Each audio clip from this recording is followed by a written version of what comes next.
Hi hello ನಮಸ್ತೆ. ಮಮತಕ್ಕನ ಕಿರಿಕಿರಿ ಚಾನಲ್ಗೆ ಎಲ್ಲರಿಗೂ ಸ್ವಾಗತ. ಇವತ್ತಿನ ಸ್ಪೆಷಲ್ ಏನು ಹೇಳಿದರೆ, ಊಟಕ್ಕೆ ಒಳ್ಳೆ ಕುಚ್ಚಲಕ್ಕಿ ಅನ್ನ ಹಾಗೂ ಕುಂಬಳಕಾಯಿ ಸಾಸಿವೆ ಹಾಗೆ ಒಳ್ಳೆ ಕಡಲೆಕಾಯಿ ಉಪ್ಪಿನಕಾಯಿ ಇದೆ. ಆದರೂ ಮಳೆಗಾಲ ಅಲ್ಲ, ಬಾಯಿಗೆ ಏನೋ ಚಪ್ಪೆ ಚಪ್ಪೆ ಅನಿಸ್ತಿದೆ. ಒಂದು ಆತ್ಮಕ್ಕೆ ಶಾಂತಿ ಇಲ್ಲ. ಯಾವ ತಿಂದ್ರು ಏನಾದರೂ ಬೇರೆ ತಿನ್ನೋಣ, ಖಾರ ಖಾರ ಏನಾದ್ರು ತಿನ್ನೋಣ ಅನಿಸ್ತಾ ಇದೆ. ಹಾಗಾಗಿ ಏನು ಮಾಡೋದು, ಒಂದು 4 ಹಪ್ಪಳ ಫ್ರೈ ಮಾಡಿ ಸರಿ ಮಾಡೋಣ, ಅಡ್ಜಸ್ಟ್ ಮಾಡೋಣ ಎನಿಸಿದೆ. ಅದು ಮನಸ್ಸಿಗೆ ಸಮಾಧಾನ ಇಲ್ಲ. ಹಾಗಾಗಿ ಈ ಹಪ್ಪಳದಿಂದ ಒಂದು ಪಲ್ಯ ಮಾಡ್ಕೊಳ್ಳೋಣ. ಹಪ್ಪಳ ಪಲ್ಯ ಹೇಗೆ ಮಾಡೋದು ನೋಡುವ ಬನ್ನಿ, ಖಾರ ಖಾರವಾಗಿ. ಈಗಂತ ಆತ್ಮಕ್ಕೆ ತೃಪ್ತಿ ಆಯಿತು. ಒಳ್ಳೆ ಬಿಸಿ ಬಿಸಿ ಅನ್ನ, ಕಡಲೆಕಾಯಿ ಉಪ್ಪಿನಕಾಯಿ ಹಾಗೂ ಖಾರ ಖಾರ ಹಪ್ಪಳ ಪಲ್ಯ. ಈ ಹಪ್ಪಳ ಪಲ್ಯನ ಹೇಗೆ ಮಾಡೋದನ್ನು ನೋಡೋಣ ಬನ್ನಿ. ಈಗ ಇದಕ್ಕೆ ಒಗ್ಗರಣೆಗೆ ಒಂದು 4 ಸಣ್ಣ ಈರುಳ್ಳಿಯನ್ನು ತೆಗೆದುಕೊಂಡಿದ್ದೇನೆ. ಇದನ್ನು ಚೆನ್ನಾಗಿ ಕ್ಲೀನ್ ಮಾಡಿ ಜಜ್ಜಿ ಇಟ್ಟುಕೊಳ್ಬೇಕು ಒಗ್ಗರಣೆಗೆ ಹಾಕಲಿಕ್ಕೆ. ನಿಮ್ಮ ಹತ್ರ ಸಣ್ಣ ಈರುಳ್ಳಿ ಇಲ್ಲದಿದ್ದರೆ ದೊಡ್ಡ ಈರುಳ್ಳಿ ಸಹ ತಗೊಳ್ಬೋದು. ಇದು ಈರುಳ್ಳಿ ಸ್ವಲ್ಪ ಖಾರ ಟೇಸ್ಟ್ ಕೊಡ್ತದೆ, ಆದ ಕಾರಣ ಇದು ಸ್ವಲ್ಪ ಟೇಸ್ಟ್ ಜಾಸ್ತಿ ಆಗ್ತದೆ. ಇದು ಹಾಕಿದರೆ ಅದು ಸ್ವೀಟ್ನೆಸ್ ಕೊಡ್ತದೆ. ಆದ ಕಾರಣ ನಿಮ್ಮ ಕೈಲಿ ಯಾವುದು ಉಂಟು ಅದನ್ನು ಯೂಸ್ ಮಾಡೋದು. ದೊಡ್ಡ ಈರುಳ್ಳಿ ಆದರೆ ನೀವು ಸಪೂರಕ್ಕೆ ಕಟ್ ಮಾಡಿ ಹಾಕ್ಬೋದು. ಸಣ್ಣ ಈರುಳ್ಳಿ ಆದ ಕಾರಣ ಇದನ್ನು ನಾನು ಜಜ್ಜಿ ಹಾಕ್ತಾ ಇದ್ದೇನೆ. ಈಗ ಈರುಳ್ಳಿ ಸಿಪ್ಪೆಲ್ಲ ತೆಗೆದುಕೊಂಡಿದ್ದೇನೆ. ಇದನ್ನು ಜಜ್ಜಿ ತರ್ತೇನೆ. ಕಲ್ಲಲ್ಲಿ ಗುದ್ದಿ ಜಜ್ಜಿದ್ರೂ ಆಗ್ತದೆ, ಮಿಕ್ಸಿ ಜಾರಿಗೆ ಹಾಕಿ ಒಂದು ತಿರುಗಿಸಿದ್ರೂ ಆಗ್ತದೆ. ಸಣ್ಣ ಈರುಳ್ಳಿ ಆದರೆ, ದೊಡ್ಡ ಈರುಳ್ಳಿ ಆದರೆ ಕಟ್ ಮಾಡಿ ತೆಗಿಬೇಕು. ಇದು ಸ್ವಲ್ಪ ಕರಿಬೇವಿನ ಸೊಪ್ಪು ಒಗ್ಗರಣೆಗೆ ಹಾಗೂ ಚಿಲ್ಲಿ ಫ್ಲೆಕ್ಸ್ ಸ್ವಲ್ಪ, ಇಷ್ಟು ಬೇಡ, ಎಷ್ಟು ಬೇಕಷ್ಟು ಖಾರಕ್ಕೆ ಅನುಗುಣ. 4 ಹಪ್ಪಳ ತೆಗೆದ 1 ಸ್ಪೂನಷ್ಟು ಚಿಲ್ಲಿ ಫ್ಲೆಕ್ಸ್. ಖಾರ ಎಷ್ಟು ಬೇಕಷ್ಟು, ಒಳ್ಳೆ ಖಾರ ಆದರೆ ಟೇಸ್ಟ್ ಆಗ್ತದೆ. ಮೊದಲಿಗೆ ಈರುಳ್ಳಿಯನ್ನು ಜಜ್ಜಿಕೊಂಡು ಬರ್ತೇನೆ.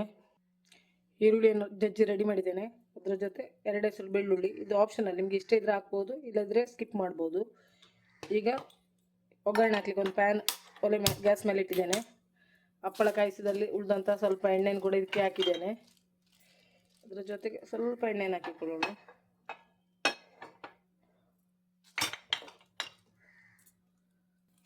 ಎಣ್ಣೆ ಬಿಸಿಯಾಗಿದೆ, ಸ್ವಲ್ಪ ಸಾಸಿವೆ ಹಾಕಿಕೊಳ್ಳೋಣ.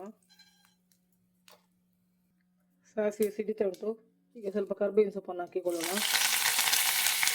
ಹಾಗೂ ಜಜ್ಜಿದಂಥ ಬೆಳ್ಳುಳ್ಳಿ ಹಾಕಿ ಮೊದಲಿಗೆ ಅದು ಫ್ರೈ ಆಗಲಿ. ಈಗ ಇದ್ರ ಜೊತೆ ಜಜ್ಜಿಟ್ಟಂತಹ ಈರುಳ್ಳಿಯನ್ನು ಕೂಡ ಹಾಕಿಕೊಳ್ಳೋಣ.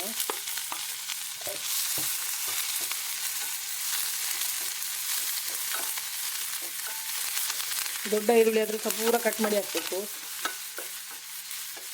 ಚಿಲ್ಲಿ ಫ್ಲೆಕ್ಸ್ ಮಾಡಲಿಕ್ಕೆ ಮಿಕ್ಸಿ ಜಾರಲ್ಲಿ ಹಾಕಿ ಪುಡಿ ಮಾಡಿದ್ದು ಉದ್ದ ಮೆಣಸು, ಗಿಡ್ಡ ಮೆಣಸು, ಯಾವುದು ಖಾರ ಬೇಕು, ಎಷ್ಟು ಖಾರ ಬೇಕು ಅಷ್ಟು ಮೆಣಸನ್ನು ಮಿಕ್ಸಿ ಜಾರಲ್ಲಿ ಹಾಕಿ ಪುಡಿ ಮಾಡಿದ್ದು ಚಿಲ್ಲಿ ಫ್ಲೆಕ್ಸ್ ರೆಡಿ ಆಗ್ತದೆ.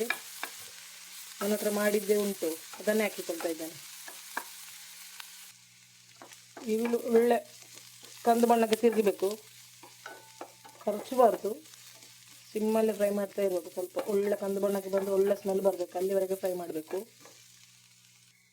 ಈಗ ಖಾಲಿ 1 ಚಿಟಿಕೆಯಷ್ಟು ಉಪ್ಪು, ಖಾಲಿ ಈರುಳ್ಳಿಗೆ ಮಾತ್ರ. ಹಪ್ಪಳದಲ್ಲಿ ಉಪ್ಪಿದೆ, ಹಾಗಾಗಿ ಜಾಸ್ತಿ ಉಪ್ಪು ಹಾಕಿದರೆ ಉಪ್ಪು ಹಾಕ್ಬೋದು, ಜಾಸ್ತಿ ಉಪ್ಪು ಹಾಕೋದು ಬೇಡ. 1 ಚಿಟಿಕೆ, ಅದು ಹಾಕದಿದ್ರೂ ನಡೀತದೆ. ಈಗ ನಮ್ಮ ಈರುಳ್ಳಿ ಫ್ರೈ ಆಗಿದೆ. 1 ಸ್ಪೂನಷ್ಟು ಚಿಲ್ಲಿ ಫ್ಲೆಕ್ಸ್ ಹಾಕ್ತೇನೆ. ಇದು ಕೂಡ ಚೆನ್ನಾಗಿ ಫ್ರೈ ಮಾಡಬೇಕು. ಒಳ್ಳೆ ಖಾರ ಇರಬೇಕು. ಇದು ಒಳ್ಳೆ ಖಾರದ ಮೆಣಸು ನೋಡಿ, ಅದು ಆದ ಕಾರಣ ಗಿಡ್ಡ ಮೆಣಸು ಮತ್ತು ಉದ್ದ ಮೆಣಸು ಒಟ್ಟಿಗೆ ಹುಡಿ ಮಾಡಿದ್ದೇನೆ. ಆದ ಕಾರಣ 1 ಸ್ಪೂನ್ ಹಾಕಿದ್ದೇನೆ. ನೀವು ನೋಡ್ಕೊಂಡು ಹಾಕಬೇಕು. ಖಾರ ಕಮ್ಮಿ ಇದ್ದರೆ ಸ್ವಲ್ಪ ಜಾಸ್ತಿ ಖಾರ ಹಾಕಿ, ತುಂಬ ಟೇಸ್ಟ್ ಆಗ್ತದೆ ಖಾರ ಇದ್ದರೆ. ಮೆಣಸು ಒಳ್ಳೆ ಫ್ರೈ ಆಗಿದೆ, ಒಳ್ಳೆ ಸ್ಮೆಲ್ ಬರ್ತಾ ಉಂಟು. ಒಳ್ಳೆ ಫ್ರೈ ಆಗಬೇಕು, ಕರಚಬಾರ್ದು, ಕೈ ಆಡಿಸ್ತಾ ಇರಬೇಕು.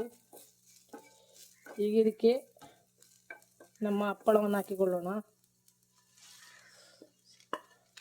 ಹಪ್ಪಳವನ್ನು ಹಾಕಿ ಚೆನ್ನಾಗಿ ಮಿಕ್ಸ್ ಮಾಡಬೇಕು.